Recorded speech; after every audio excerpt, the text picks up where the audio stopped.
Does it feel good and festive around here for you? Yes, very festive. I love it. I love Christmas. If I get a hold of one of them pans, I may have some good cooking in here for you, and it'll really feel like the season. Can you tell me what the holidays is like in your home?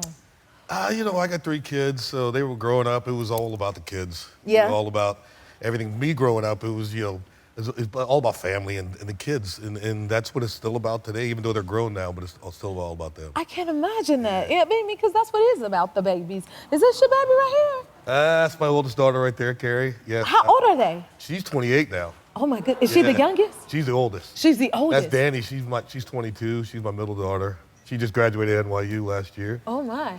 Yeah. So. Yeah, that's Jack. That's my youngest right there. He's 19. He's 19? He's 19. Do you find it harder to shop for them now that they're older or easier? Oh, they don't want to shop. They want money now. So that means I'm right on target with my son. Absolutely. He's absolutely. 14 and he wants the money That's too. what they want, yeah. Okay. Well, you know what? Congratulations on your Walk of Fame, your star. Thank you very much. Thank you very much. Now, what your kids have to say about that, and then how did you find out that you were getting the star? They came when it happened, and that was great. But I found out on Twitter. You found out on Twitter? What do you mean? Yeah, I was looking at Twitter and it said Darius Rucker to get a star on the Hollywood Walk of Fame. And I called my manager. I was looking to see if it was The Onion. And then and I called my manager and I was like, is this real? He was like, yeah, it's real. I couldn't believe it. Oh my goodness. Yeah. Well, congratulations. Thank you very much. Congratulations. It's so well deserved. Thank you. How long have you been singing for? When did you start singing? When did I start singing? I've been singing my whole life. Your whole life? You know, ever since I was a little kid, I used to sit and entertain my mom and her friends singing Al Green songs. So Al Green was like one of your favorites? Al Green's the reason I'm singing. Really? Yeah, he's my... I love me some Al Green. Me too. Oh my goodness. Yeah. Do you remember the first song you heard from him? How old were you? What you doing listening to Al Green? For the good times. I'm 57, man. I'm old. when you started, like you said you were really young. So about, how old were you when I guess first Al's records were coming out. When I was 5 and 6. 5 and 6? Those records were coming out. Yeah, and he's my mom's favorite, so we heard him constantly. So you learned about him through your mom. Absolutely. Okay, and then you started in the band Hoodie and the Blowfish. Yeah. Okay. How did that name come about? Oh, it's funny. I was at a party one night, and I was singing in the show choir in college. And one guy had big eyes and wore these glasses, and we called him Hoodie, and his best friend had these cheeks, we called him the Blowfish. And they walked in the party, and I was like, hey, Hoodie and the Blowfish. And I lied to myself. I said, what a great name for a band. It's not. It's not, but that's what we named our band anyway. So when you named yourselves Hoodie and the Blowfish, did you ever think? Oh, goodness. I thought we'd get a chance and have a little success, but I didn't think it was going to be that. I mean, that first record sold 21 million copies or something. Do you hear that? It was crazy.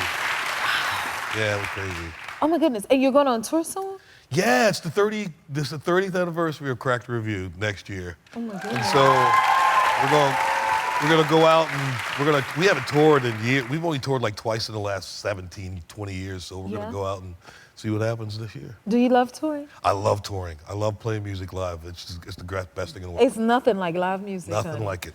You can always find me where the music is, so you may look out in that audience and see Jennifer, okay? Come on, anytime, but you better get up on the stage if you come to Listen, I get put on program, I'll be ready for you, just know that, Absolutely. okay? Absolutely. Absolutely. Now, this is really cool, because I know for me, Whitney Houston presented me my first Grammy, and I see that Tupac and Kiss presented you guys your first Grammy? It was a moment that I'll never forget, because I'm a huge Kiss fan, and at the time, Tupac's record was all we listened to in the bus, and Kiss and Makeup for the first time since the 70s, and Tupac gave us, right there he's saying, my boys who need the Blowfish. I'll never forget that. Sometimes those are the most memorable moments, who's presenting the award to you. You know what I mean? So it makes it that much more memorable. Oh, absolutely. Kiss and Tupac. Oh my goodness. That is so, okay, that's a huge range. Absolutely. Of artists. I love this so much. You have a new album called Carolyns Boy, and it's dedicated to your mother. Yes. Please tell us about that. My mom died in like 91 before we ever made it. And but she was always my biggest supporter.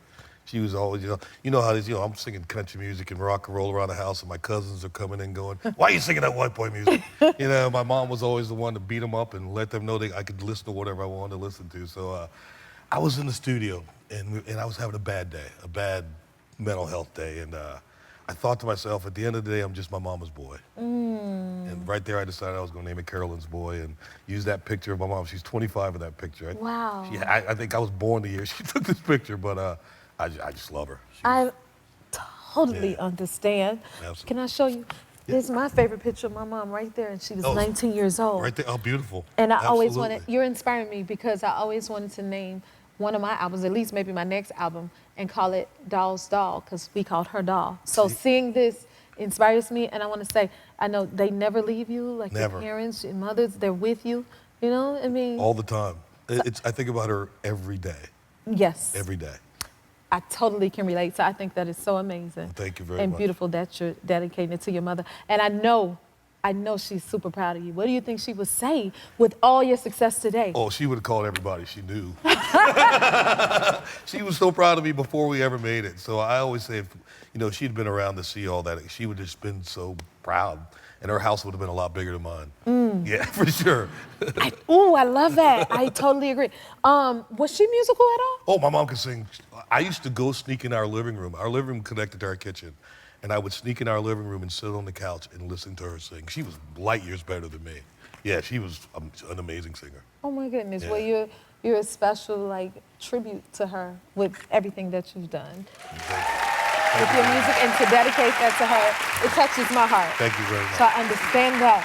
And then when you transition to country music, people tried to tell you you couldn't do it, it wouldn't happen, it wouldn't work. Ooh, when we went to country, I went to 110 radio stations. And this happened 3 times, and it was shocking every time. I mean, we knew what our barriers were. And I had 3 people say to me that I don't think our audience will ever accept a black country singer. They were like, we'll play it, but I just don't think our audience will ever accept a black country singer. And that was scary to me. For me, I was like, this is America. And you mean to really tell me that these people aren't going to listen to a great song by a black person just because they're black? I just didn't believe it. And so we went in and we kicked the door open. And You kicked the door open. Yeah, and we got other guys coming in too. And paved the way for so many black country artists. That's the thing I love the most about right now. We got Kane Brown, and we got Warren Treaty, and we got, Chapel Hart, and all these great artists that are now getting record deals and having these hits. And I'm really happy to see country music looking more like America. You know what? Yes. If you like this video, smash that like button and subscribe to the Jennifer Hudson Show YouTube channel. Check your local listings or visit jenniferhudsonshow.com to see when you can watch full episodes in your area. And don't forget to sign up for the newsletter.